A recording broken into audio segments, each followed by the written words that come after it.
to share something with you. That might put me in a very negative light, yeah. Relationships are not my forte. See if someone grabbed up my wife or something completely different ballgame. I'll walk away from here, and this has been like a therapy session.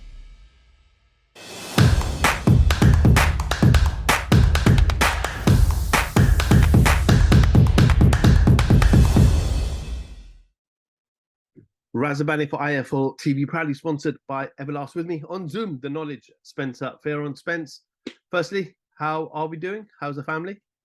I'm all blessed. I say Alhamdulillah. I'm really, really good. So yeah, I'm blessed, man. Good to hear. Good to hear. Spence, we all knew rather it was going to be Jermaine Franklin, but it's been officially confirmed. Anthony Joshua returns back into the ring. 1st of April, London O2 Arena, a stage and an arena where he hasn't fought in a very, very, very long time against Jermaine Franklin. And Jermaine Franklin is someone we know who fought Dillian Whyte. Your immediate reactions? I think it's a good fight.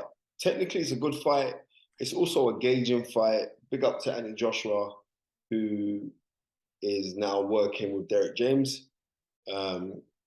Who's an acclaimed trainer, trainer of the year as well. So I think it's a good fight just to gauge the progression of Anthony Joshua. I always say like it takes about 5 fights for you to get truly accustomed with your new trainer. And I think with this here, this is an African American style of fighting. He's going to be taught that kind of style. He's been taught. Let's go back. It was with Garcia, and Garcia was working with Fernandez, and their usual base of that's kind of like the Mexican style of fighting, right? If you go back to Robert McCracken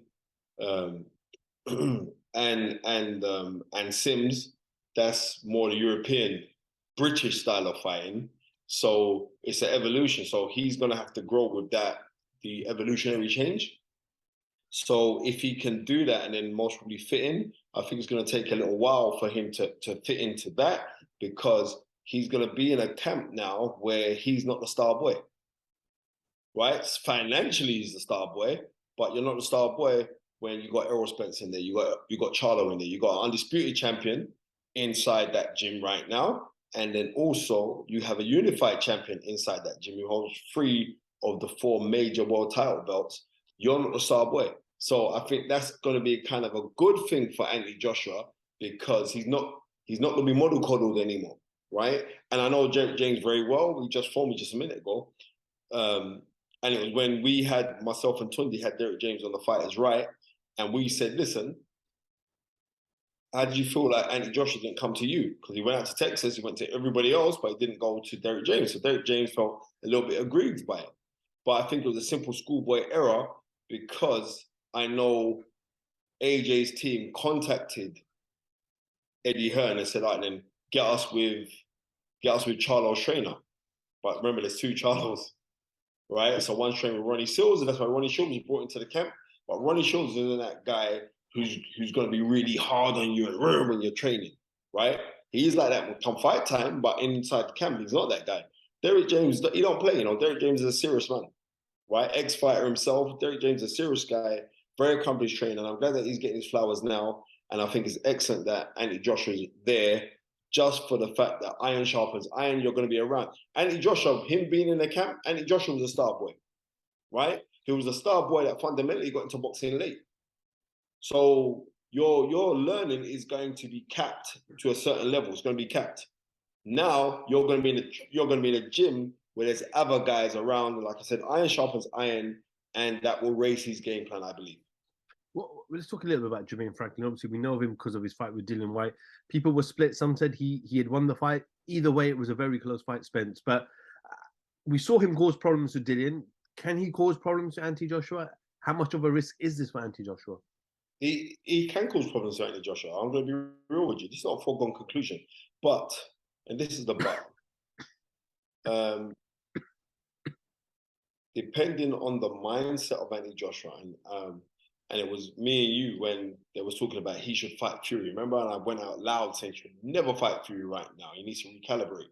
right? He needs to rejuvenate. He needs to get his mind on that level to go in there with somebody like a trained assassin, right? Technically a trained assassin in Tyson Fury, because there's no trick in the book that Tyson Fury don't know.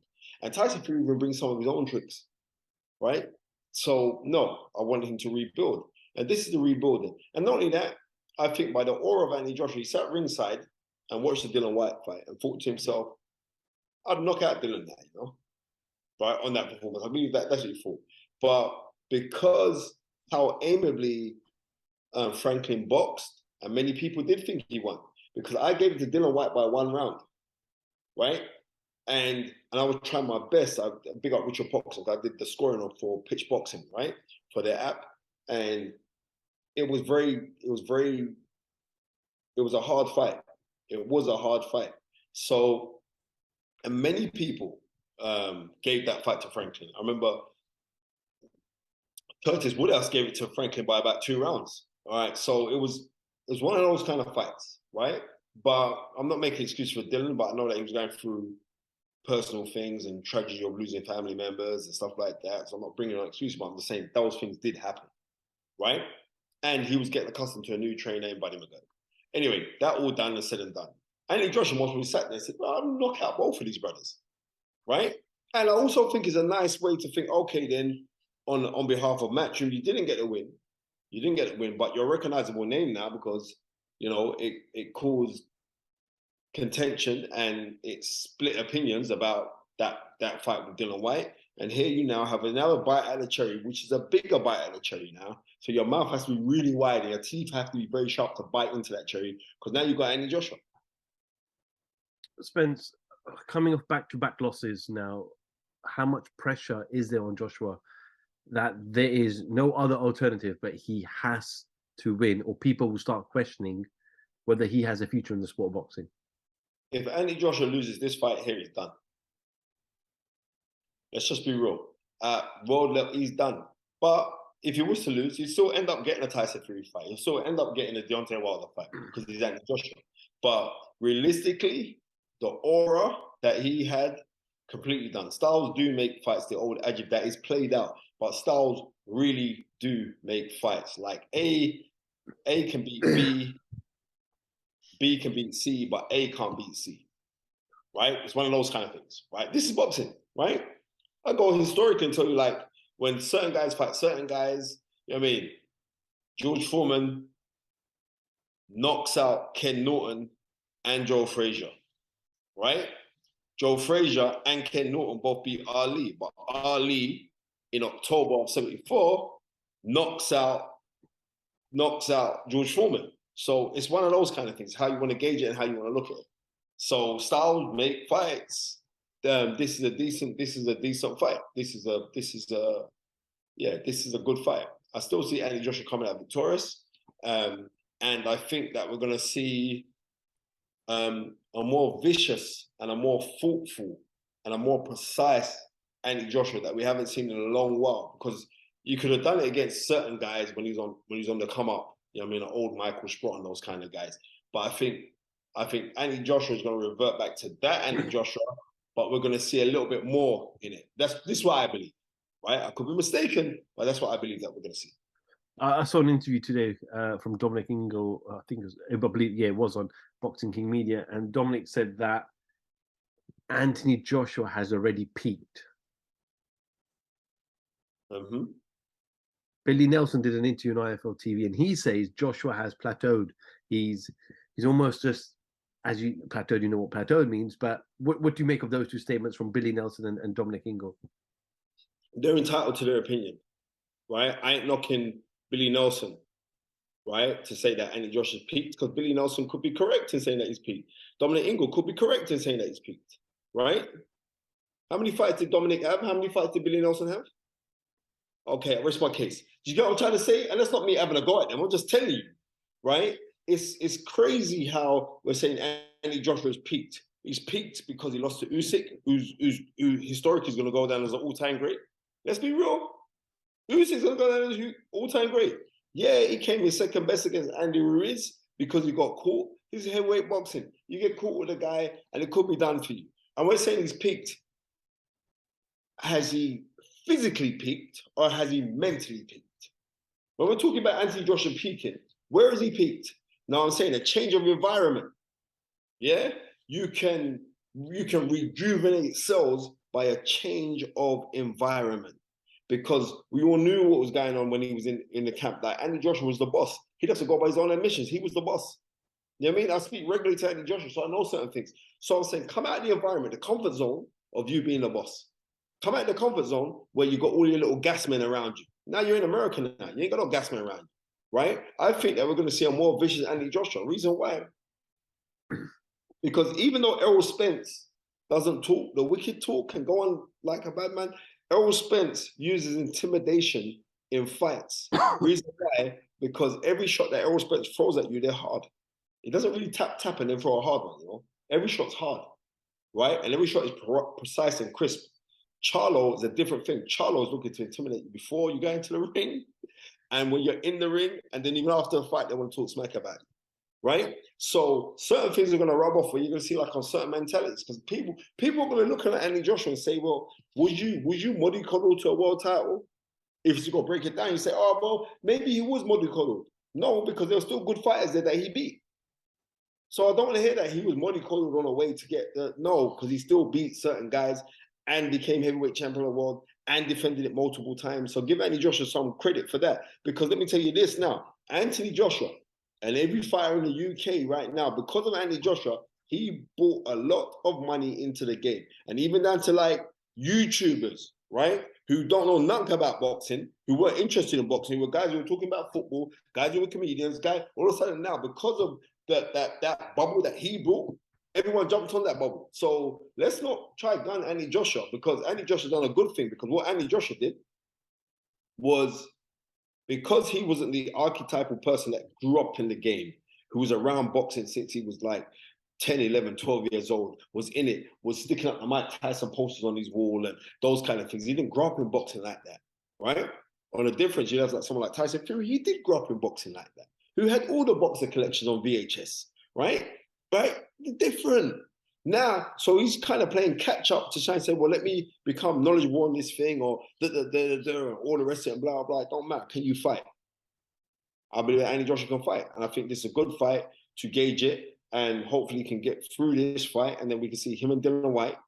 And then after that, if he gets through Dillian Whyte, then we can see Joshua and Tyson Fury. That's how I see it go. We look forward to it, Spence. It looks like it could be a heavyweight monster of a month in April, with Joshua going on the 1st, Joyce Zhang 15th, I believe, and then Frank Warren has confirmed that Usyk Fury, the date that they want is the 29th. So it could be a crazy month of heavyweight boxing. Just moving on, Spence. Sorry, you want to say something? Nah, go on, continue. Just moving on. Dazn today announced their new price points for subscription on their platform. I'm sure you've seen it, but if you haven't, I'll just say we started off Dazn at £1.99. It then moved to $7.99 with the same terms and conditions, and now it's moved with those same terms and conditions to $19.99. Is it worth it? So what's that increase of, like 200% from the beginning, round about that, right? Absolute piss take. I'm said it, and that's that. You know what I mean? It's a liberty. Right now, especially in the UK, I know people going through crisis, right? Recently, you know, I constantly do this homeless feed and all the rest of it, right? Certain people who you wouldn't believe would be going through it are actually going through it right now. I think that is ludicrous, right? I'm gonna think it's, I've been fortunate that I can afford to pay for it, but it's ludicrous because when fights ain't on, I don't even watch Dazn. I'm just being real. And that's not me fighting down Dazn, because I love Akam Barak, because they're my guys. Me and them are very, very close, very tight, right? Love Addy as well. Tony Bellu's my guy from way back when. But the content's not on there, because what am I having a fight app for if I'm not seeing regular competitive fights on a weekly basis? So therefore I could justify paying that money. That's wrong. And that's that. And that's not me having to go at these guys and blah. Oh, you'll never get a ticket for another matchroom fight again, or no, you're taking a piss, Eddie, and the rest of the people behind it. You are taking a piss, right? Because that's a liberty. You're charging big, like, it's gone from $7.99 a month, yeah, $7.99 to $19.99. Look at the increase. Same terms and conditions. Obviously, Right. you can get it slightly cheaper, but your terms and conditions will change because you'll be tied in to a longer contract. Right. So therefore, a lot of people are going to walk away from it. And the thing about it is this: you're going to have to come with some real content, right? Not no mixed business and all that kind of, no, some real boxing content for us to say, right, well, this is the reason why I'm going to keep it. I can be justified to keeping it. You know what I mean? Because I know right now people are going through crisis because I've witnessed it. You know what I mean? I've witnessed it where I've seen it. There are people who are going through crisis and they're going to do this money heist on us. And I wouldn't even mind. Like straight away, they should be putting adverts everywhere. Bigger and better show. We're putting on this show. We're going da-da-da-da, and then you think, well, you know what? It's worth it. But they're giving us the same thing. No, brother, that's wrong. That is wrong. And many people are going to cancel their subscriptions. They're going to cancel it, and it's wrong. And the thing about it is this: when Dazn first came in, I was saying, you know what? Fair play to Eddie Hearn. They ain't come just to take part. They've come to conquer. I was clapping and congratulating these men, right? And I'm thinking, right, but then I'm not seeing the quality of the shows, especially in the UK. I'm not seeing it, right? And they banked on Canelo and Anthony Joshua, right? Canelo lost against Bivol, even though he beat a very, very old Golovkin the other day, right? Is that going to hold us? That's not the thing that's holding us, right? Anthony Joshua unfortunately comes second best twice against Usyk, right? And that fight wasn't even shown on Dazn at the time when it was shown on Sky, right? So these are the things that we've got to take into consideration. So I'm saying to these guys, because I don't laugh at people's demise at all, I don't. Because I want people to win. But your demise isn't affecting me. But what I am saying is just don't take the piss with paying customers. There are a lot of boxing fans out there that they'll argue and they'll say, well, I'm gonna have to cancel it. Reason why? Because and people know, if you've got family, you're gonna know. I've been blessed with 4 beautiful children. If you have got bills to pay each month with mad gas, electric bills, it's ridiculous. You know what I mean? Soon I'm gonna start lighting candles around it, right? It's ridiculous. Everything's going up on price, right? Car insurance. You know what I mean? We're fortunate we've got a few cars. Car insurance has gone through the roof now. It's doubled, right? And then they're not even going to come and say, we're doubling the price. You know what I mean? We're going to throw the price up by 150%. Come on, man. Come on. Spence, also part of Josh's next fight that it's actually not on pay-per-view.